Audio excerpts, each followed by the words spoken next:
अच्छा ये जी frontier Motors पे जाएंगे, ये फ्रंटियर मोटर का देखेंगे जी कि क्या इनका क्या मतलब माशाल्लाह इन्होंने तो गाड़ियाँ तो काफ़ी बड़ी बड़ी खड़ी की हैं, मगर फर्दर देखते हैं कि इनका जी कारोबार करने का तरीका क्या है भाई का।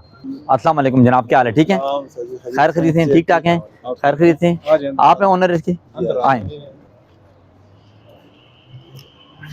क्या हाल जनाब, ठीक है, खैर खरीद हैं जी। आपने ये फ्रंटियर मोटर बनाया हुआ है जी किस चीज़ से रजिस्टर्ड भी करवाया है? हाँ, किस चीज़ से एक्साइज जी? वो एक्साइज का सर्टिफिकेट दिखाएं। भजन क्या करते हैं, आप क्या करते हैं? शोरूम पे ही है। अच्छा आप शोरूम पे सब कार के शोरूम वाला जी? जब कार डीलिंग हाँ डीलिंग का भी कार वाला हाँ बिल्कुल तो फल इन्वेस्टमेंट उससे दिल देख बिल्कुल हाँ हाँ हाँ ठीक है ठीक फैमिली था बिल्कुल यो फैमिली शगत है हाँ हाँ दा सर्टिफिकेट अगर तल खा कार दे कना दे कार जबरदस्त अगर देखा दे बिल्कुल जरूर कारोबार सब पोजीशन दे जी क्या सर नाम भी बायदा चिवाली हाँ रजिस्टर्ड भी गवर्नमेंट सारा प्रॉपर चैनल यो